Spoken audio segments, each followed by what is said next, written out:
अभी 7:30 का जो शनिश्चर भगवान का जो ट्रांसिट है, मार्च 29 को कुंभ राशि से मीन राशि के परिवर्तन होने वाला है।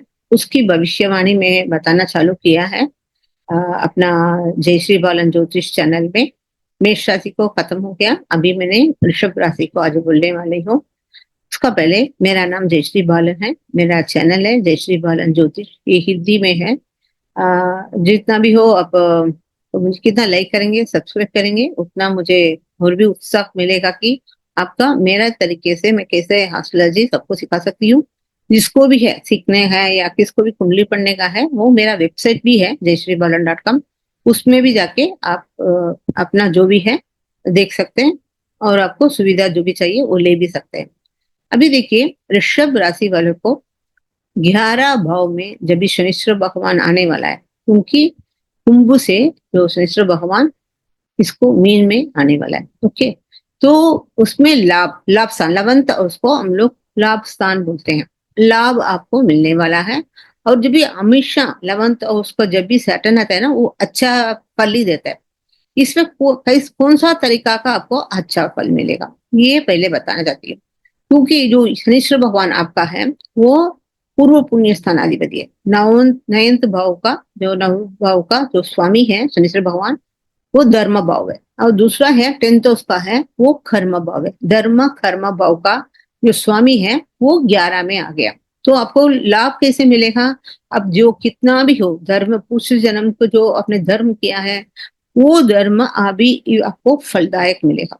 अभी जो कर्म है, अब इस जन्म में जो कर्म करने के लिए किया है, अच्छा पुण्य कर्म किया है, उसकी हिसाब से आपको फल मिलेगा। ओके, तो इसलिए जो फल है जो भी है अच्छा ही मिलेगा।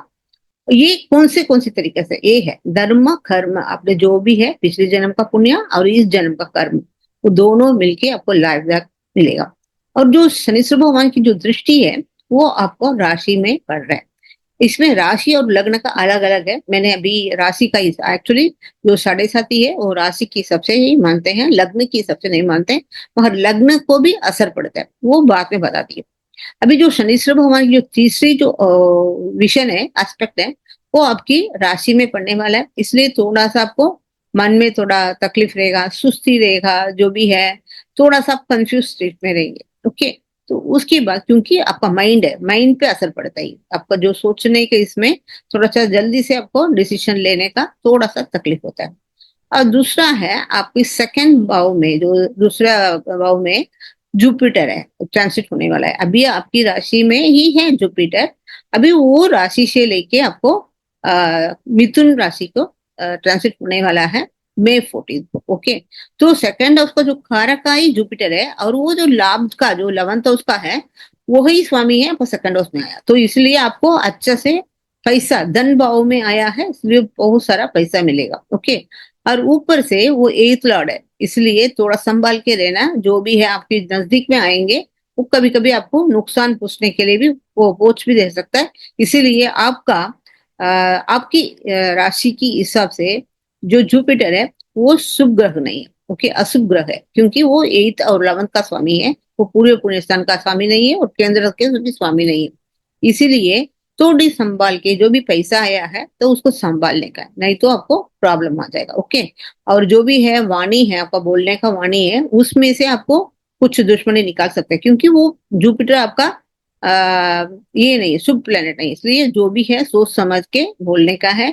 जो भी आपको दोस्ती में आता है, तो उन दोस्ती के लिए आप थोड़ा सा संभाल के, उनको एकदम परख के उसकी बात हमको, उनकी बात कितना मानने का कितना नहीं मानने का, वो आप सोचने का है। अभी दूसरा क्या है, आपकी चौथे भाव में जो सिंह राशि में केतु होने वाला है। अभी 5वां राशि में था और जो भी है कन्या में, अभी वो सिंह को में 18 को ट्रांसिट होने वाला है। तो फोर्थ में जब भी केतु आता है ना, वो जो भी है, जो लोगों को बाहर देश जाने का है, अपना घर जो होम टाउन से बाहर निकाल के लेके जाता है।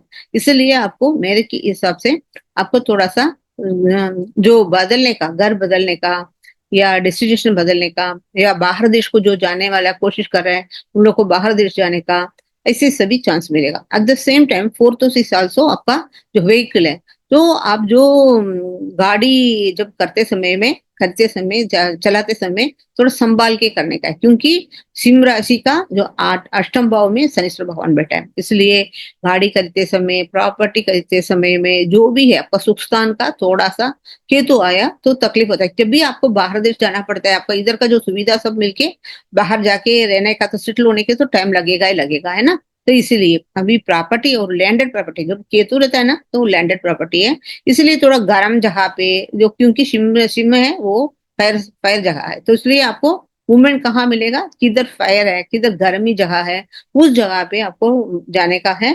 तो और ऊपर से आपका अगर प्रॉपर्टी लेने का है तो landed property, Ketu is the Chhaya planet of shadow planet of Mars, इसलिए आपका जो लैंडेड प्रॉपर्टी लेने के भी चांसेस है। और दूसरा है अभी फिफ्थ फिफ्थ हाउस का, जो भी स्टूडेंट हो, स्टूडेंट का जो सप्तम स्थान में सैटर्न बैठा है, इसलिए स्टूडेंट को, आपकी जो बच्चे हैं उनकी पढ़ाई में तकलीफ हो सकता है। ओके, तो पढ़ाई में तकलीफ हो सकता है, आपको जो बच्चा होने का है उसमें भी थोड़ा सा, क्योंकि समझ उसमें जो नया न्यूली मैरिड है उनको बच्चे के लिए कोशिश कर रहे हैं, तो शब्द स्थान में सैटर्न है, सैटर्न का एस्पेक्ट पड़ रहा है। हमारे एक और व्यायाम इसमें एक और महत्व बात क्या है हमारे में, एक राशि दृष्टि भी होता है, ग्रह दृष्टि भी नहीं है, राशि दृष्टि भी होता है। जब भी जुपिटर है तो ड्यूबल साइन में बैठता है, तो कहाँ कहाँ उनका एस्पेक्ट पड़ता है राशि दृष्टि से। जुपिटर का राशि दृष्टि कन्या में भी पड़ता है, जुपिटर की राशि दृष्टि धनु में भी पड़ता है और मीन में भी पड़ता है। उसी तरह इस जगह पे जो भी आपकी फिफ्थ हाउस में जुपिटर का भी एस्पेक्ट पड़ता है और उनका सैटर्न को भी पड़ता है, इसलिए जो है जो इसमें 50-50 का आपको फल तक मिलेगा। ओके, अभी आपका सिक्स्थ हाउस में जुपिटर का भी एस्पेक्ट होने वाला है, उसमें राहु का भी वो पंचमादि का जो फिफ्थ एस्पेक्ट है ना, वो भी आपका इसमें गिरेगा। इसीलिए आपको जो लोन अगर घर ले रहे हैं तो लोन आपको बहुत इजी से मिलेगा, या नहीं तो आपका जो आपका दुश्मन है वो भाग जाएगा, क्योंकि जुपिटर का जो दृष्टि पड़ता है वो भी आठवां स्वामी का दृष्टि पड़ता है, तो फिर जरूर आपका जो भी जो दुश्मन हो, जो बीमारी हो, जो आपका उधार हो, वो सभी में आपको थोड़ा सा मुक्ति मिलेगा। ओके, आपका सप्तम स्थान में किसी का भी नजर नहीं पड़ता है, तो मकर सप्तम स्थान की फिफ्थ हाउस में सैटर्न है और उसमें कुछ प्रॉब्लम नहीं है, और राहु भी है, फोर्थ हाउस में राहु है, इसीलिए वो सभी आपका स्पाउस के बारे में वो अभी बात करके कुछ फायदा नहीं। और ये तो उसमें जो जुपिटर का एस्पेक्ट पड़ रहा है, जो इनहेरिटेंस है, तो आपको अचानक पैसा मिलने का चांसेस है। At the same time you have to be very careful, ये तो सीसर है, अननोन जगह, आपको कल क्या होने वाला है ये मालूम नहीं है, इसलिए। ओके, अभी नेक्स्ट क्या है, टेंथ हाउस में आपका राहु है, राहु जब भी और खुद किस स्थान में, वो खुद की घर पे है, इसलिए आपको बहुत सारा करियर में अपॉर्चुनिटी मिलेगा। जो भी डॉक्टर हो, जो भी रिसर्च हो या डायरेक्टर हो, बहुत कुछ है, तो ये भी पढ़ने वाले हो, सभी को बहुत सारा लाभ मिलने वाला, करियर वजह से आपको बूस्ट मिलने वाला बहुत ही मिलेगा, अच्छा है। और सैटर्न तो मैंने पहले ही बता दिया, 11 भाव में आपका है, 12 ट्वेल्थ उसमें जो मंगल है वो आपकी कुंडली में कहाँ कहाँ रहता है वो मालूम नहीं है। ये सभी जो प्रेडिक्शन है वो आपको कितना तक आपको ये फलदायक मिलेगा बोला तो, आपको विंशोत्तरी दशा जो है, जो दशा रनिंग दशा चल रहा है वो आपको फेवरेबल है, तो मेरा हर एक प्रेडिक्शन आपको सच होगा। अगर अनफेवरेबल होगा या नहीं तो आपको अष्टवर्गा भिन्न अष्टवर्गा में जो बिंदु से बहुत कम मिला है या ज्यादा मिला है, किसी का भी मैं बोलूंगी कि ये पीरियड ठीक नहीं है, पर फिर भी उस जगह पे जो भी आपका अष्टवर्ग या भिन्न अष्टवर्ग में अंग जो ज्यादा मिला है, तो फिर आपको ये तकलीफ होगा भी नहीं। फिर भी जो गायत्री है भगवान का, हमेशा शनिश्वर भगवान जब भी आता है ना, तो क्योंकि वो आपको माइंड, जो थर्ड एस्पेक्ट आपको माइंड में पड़ने वाला है, क्योंकि इसलिए तो आपको माइंड में थोड़ा सा सुस्ती आने वाला बोला था, इसकी वजह से आप हमेशा गायत्री बोलने चाहिए। शनिश्वर भगवान की गायत्री है, कागत वजाय विद्महे खट्गहस्ताय धीमहि तन्नो मंत्र प्रचोदयात्, और नीलांचन समावासम रविपुत्रम यमाकर्जम छाया मार्तांड संभूतम ताम नमामि शनिश्वर, ये जो आप कहेंगे तो आपको बहुत सारा अच्छे ही ये मिलेगा। नेक्स्ट हम लोग ने मिथुन के लिए देखा।